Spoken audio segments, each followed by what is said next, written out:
ما لم يعلم فسبحان الذي لا يحصى امتنانه باللسان ولا بالقلم ونشهد أن لا إله إلا الله وحده لا شريك له ونشهد أن سيدنا وسندنا وحبيبنا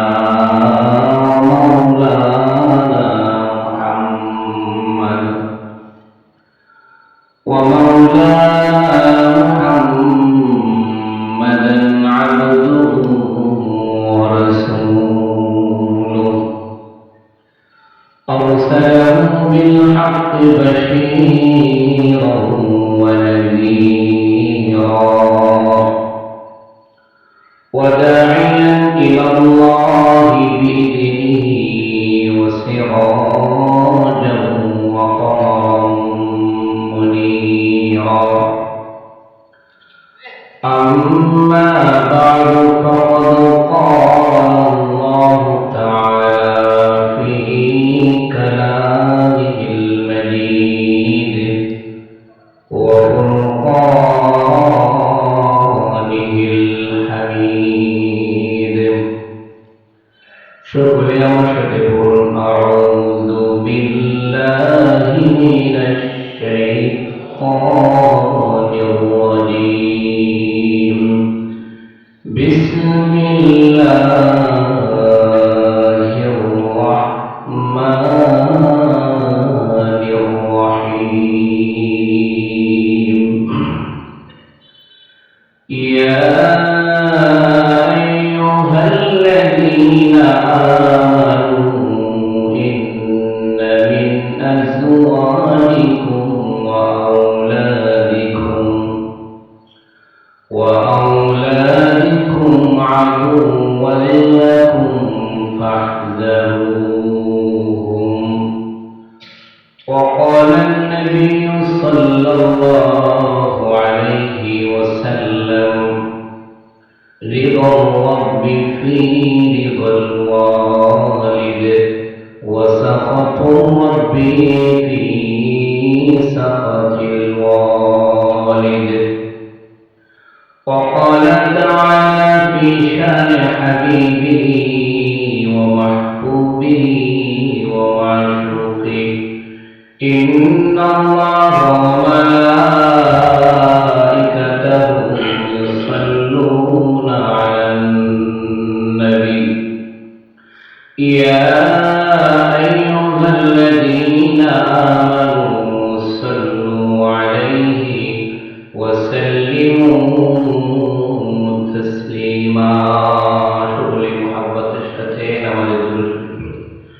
اللهم صل على محمد وعلى آل محمد كما صليت على إبراهيم وعلى آل إبراهيم إنك حميد مجيد اللهم بارك على محمد وعلى آل محمد كما باركت على إبراهيم وعلى آل إبراهيم إنك حميد مجيد شكرا ذكر لا إله إلا الله لا إله إلا الله محبته لا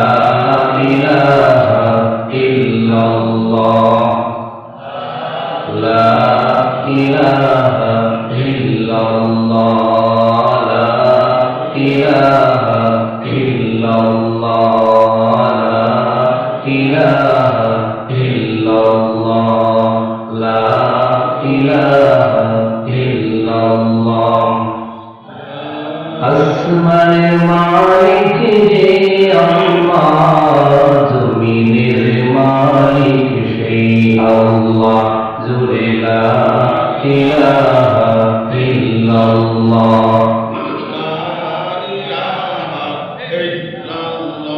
লা ইলাহা ইল্লাল্লাহ লা ইলাহা ইল্লাল্লাহ লা ইলাহা ইল্লাল্লাহ হায়াতের মালিক যে আল্লাহ মুক্তির মালিক সে আল্লাহ লা ইলাহা ইল্লাল্লাহ লা ইলাহা ইল্লাল্লাহ লা ইলাহা ইল্লাল্লাহ লা ইলাহা ইল্লাল্লাহ লা ইলাহা ইল্লাল্লাহ মুহাম্মাদুর রাসূলুল্লাহ সাল্লাল্লাহু আলাইহি ওয়াসাল্লাম। সকল কবরবাসীদের রূহের মাগফিরাত কামনায় বীরপুরপাড়া দক্ষিণপাড়া নয়াবাড়ি যুব সমাজের উদ্যোগে বার্ষিক ইসলামী মহাসম্মিলনের সম্মানিত সভাপতি প্রখ্যাত আলেম হযরত মাওলানা নুরুল আলম সাহেব এবং আজকের এই মাহফিলের প্রধান মেহমান হযরত মাওলানা শরীফুজ্জামান রাজীবপুরী সাহেব, উপস্থিত আছেন সম্মানিত উলামায়ে কেরাম এবং আমার সামনে বসা দিন প্রেমিক, ইসলাম প্রেমিক, কোরআন প্রেমিক, রাসূল প্রেমিক শ্রোতা মণ্ডলী, আবারও জানাই আমার পক্ষ থেকে আসসালামু আলাইকুম ওয়া রাহমাতুল্লাহি ওয়া বারাকাতুহু।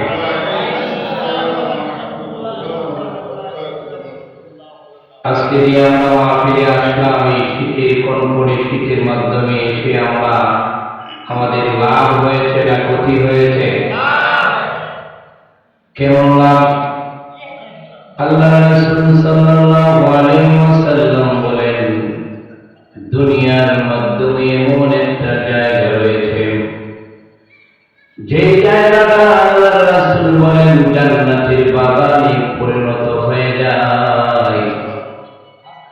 যখন যে জায়গার মাধ্যমে কোরআন এবং হাদিসের কথা বলা হয়, আর এই জায়গাটার কোনো জমিন থাকে না, কোনো মাঠ থাকে না, রাসূল বলেন ওই জায়গাটা জান্নাতে পরিণত হয়ে যায়। সুবহানাল্লাহ।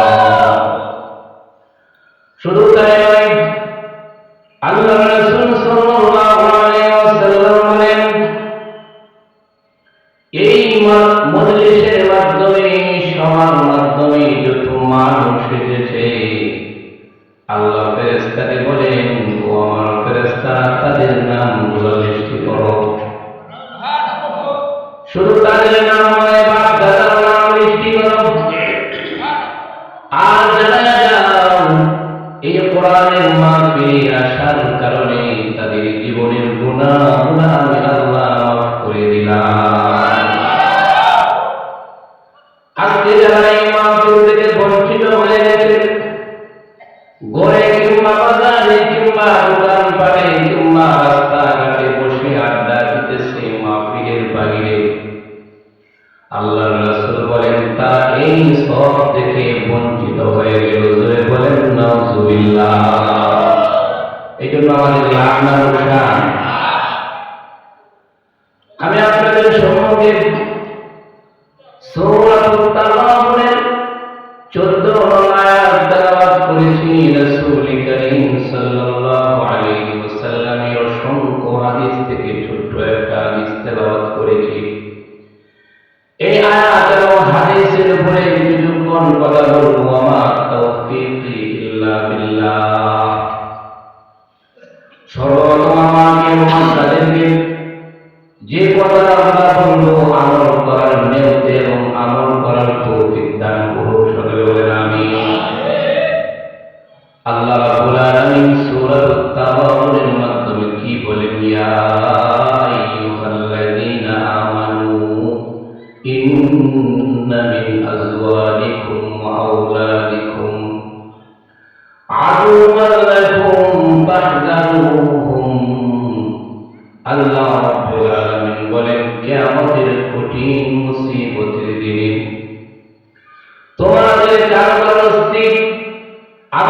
তোমাদের কারো কারো সন্তান কিয়ামতের দিন তোমাদের বিরুদ্ধে মামলা দায়ের করবে, তোমাদের শত্রুতা করবে। জোরে বলেন নাউজুবিল্লাহ। দুনিয়ার মাধ্যমে স্ত্রীকে আমরা অত্যন্ত মহব্বত করি, ভালোবাসি, ঠিক কিনা বলেন?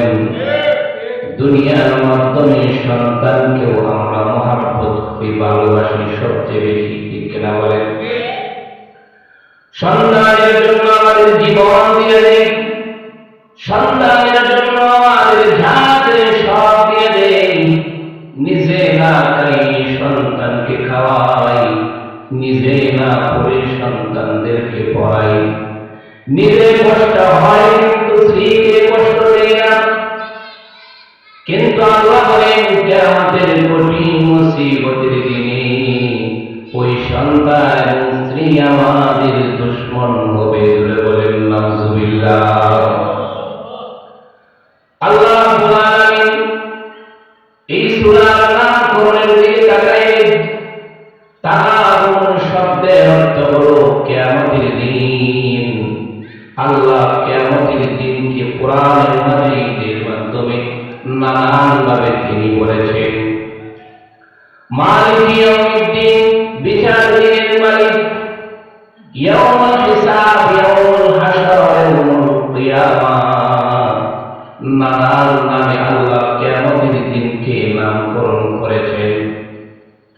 আর এই সূরার নামকরণ করেছেন সূরাতুত তাগাবুন, মানে কিয়ামতের দিন। তাগাবুন শব্দের অর্থ হলো জাহান্নামীদের উপরে জান্নাতীরা বিজয় লাভ করবে। বলেন সুবহানাল্লাহ। এমন কেমনে বিজয় লাভ করবে? এরা একটা অর্থ হলো ধোঁকাবাজি করা। দুনিয়ার মাধ্যমে কিছু মানুষ আছে আল্লাহর সাথে ধোঁকাবাজি করে, মানুষের সাথেও ধোঁকাবাজি করে, আছে না নাই? কিয়ামতের কঠিন মুসিবতের দিনে আল্লাহ কিছু মুরিদকে ধরবেন। ও মুরিদ, তুমি দুনিয়াতে থাকতে তোমার পীরকে তুমি সিজদা করেছ। আল্লাহ পীরকে দেখাইবেন, পীর বলবেন আল্লাহ আমি তো তাকে সিজদা করার জন্য জোরজবরদস্তি করি নাই। দুনিয়ার মাধ্যমে এমন কিছু পীর আছে যাদের লাল পতাকা বানায় আছে না নাই? লাল কাপড় পরিধান করে এরকম পীর আছে না নাই? ওই পীর বলবেন আল্লাহ আমার তো দরবারে লাল কাপড় টানায় রেখেছি। লাল কাপড় মানে বিপদ সংকেত। কি সংকেত? বিপদ সংকেত। আমি তো লাল কাপড় আগে টানায় রাখছি, এরপরও তারা আমার কাছে এসেছে, আমি তো তাদেরকে জোরজবরদস্তি করে আমি আনি নাই। তারা আমাকে সিজদা করেছে, জোর করে আমি সিজদা করাই নাই। দুনিয়ার মাধ্যমে কিছু কর্মীকে রাখলাম, তুমি অমুক নেতাকে নেতা বানিয়েছিলা, কিন্তু তার কর্মের মাধ্যমে কোন কোরআনের বিধান ছিল না। ধরে বলেন নাউজুবিল্লাহ। তুমি ওই নেতার অনুসরণ করেছো দুনিয়ার মাধ্যমে, নেতা বলেছে তোমার আজকে রাতের মাধ্যমে ভোট চুরি করতে হবে, তুমি ভোট চুরি করেছো, আছে না নাই? নেতা বলেছে তার মাথায় বাড়ি দেওয়া লাগবে, তুমি নেতার কথায় মাথায় বাড়ি দিয়েছ। আল্লাহ নেতাকে ডাকবেন, আল্লাহ বলেন ইয়াউমা নাদ'উ কুল্লা উনাসিন বিইমামিহিম। আল্লাহ রাব্বুল আলামিন কিয়ামতের কঠিন মুসিবতের দিনে প্রত্যেকটা নেতাকে ডাকবেন। নেতার মাধ্যমে আল্লাহ হিসাব নেবেন যে নেতা কি কাজ কর্ম করেছেন এবং নেতার প্রজারা কি কাজ করেছেন। এই জন্য আল্লাহ রাব্বুল আলামিন বলেন দুনিয়ার মাধ্যমে যারা শয়তানের অনুসরণ করেছেন, দুনিয়ার মাধ্যমে যারা শয়তানের পাবন্দি করেছে, শয়তানকে নেতা বানিয়েছে, আল্লাহ রাব্বুল আলামিন কিয়ামতের দিন সূরাতুল ইব্রাহিমের 22 নং আয়াত আল্লাহ রাব্বুল আলামিন বলেন ওয়াকাল আশ-শাইতানু লাম্মা কুদিয়াল আমরু ইন্নাল্লাহা ওয়া'আদাকুম ওয়া'দাল হক ওয়া ওয়া'adtukum fa'akhlaftukum ওয়া মা কানা লিয়া আলাইকুম মিন সুলতানিন ইল্লা আন দা'উতুকুম। আল্লাহ রাব্বুল আলামিন বলেন দুনিয়ার মাধ্যমে যারা শয়তানের পাবন্দি করেছে, শয়তানকে নেতা বানিয়ে দুনিয়াতে জীবন যাপন করেছে, কিয়ামতের কঠিন মুসিবতের দিনে আল্লাহ যখন বিচার কার্য শুরু করবে, যারা শয়তানের পাবন্দি করেছে তারা শয়তানকে খুঁজতে থাকবে। আল্লাহ রাব্বুল আলামিন বলেন এক পর্যায়ে শয়তানকে সে পাবে, শয়তানকে পাওয়ার পরে শয়তানকে বলবে শয়তান দুনিয়ার মাধ্যমে তো তোমার কথা অনুসরণ করেছি, তোমাকে নেতা বানিয়ে দুনিয়ার মাধ্যমে আমি চলেছি, কিন্তু আজকে তো আল্লাহর কাঠগড়ায় দাঁড়ায় পড়েছি, আজকে তো জাহান্নাম ছাড়া আমার কোনো উপায় নাই, দয়া করে আপনি একটা ব্যবস্থা করেন। এই কথা যখন বলবে শয়তান সেদিন একটা ভাষণ দিবেন। আল্লাহ রাব্বুল আলামিন সেই ভাষণটা বলে দিয়েছেন। কি ভাষণ দিবেন? এই ভাষণ জানার পরেও যদি আমরা শয়তানের পাবন্দি করি তাহলে আমাদের মাথার ভিতর কিছুই নাই মনে করব আমি, ঠিক কিনা বলেন? আল্লাহ শয়তান লাম্মা কুদিয়াল আমর, শয়তান সেদিন করবে আল্লাহ রাব্বুল আলামিন যে ওয়াদা তোমাদেরকে দিয়েছেন এই ওয়াদাটা হলো সত্য। আল্লাহ আমাদেরকে কি ওয়াদা দিলেন? আল্লাহ রাব্বুল আলামিন বলেন বান্দারে কাইফা তাকফুরুনা বিল্লাহি ওয়া কুনতুম আমওয়াতান ফাআহইয়াকুম সুম্মা ইউমীতুকুম সুম্মা ইউহয়ীকুম সুম্মা ইলাইহি তুরজাউন। বান্দারে আমি তোমাকে অত্যন্ত সুন্দর করে বানাইলাম, তোমার কোনো হায়াত ছিল না, তোমার কোনো অস্তিত্ব ছিল না, তোমার কোনো চক্ষু ছিল না, তোমার কোনো জ্ঞান ছিল না।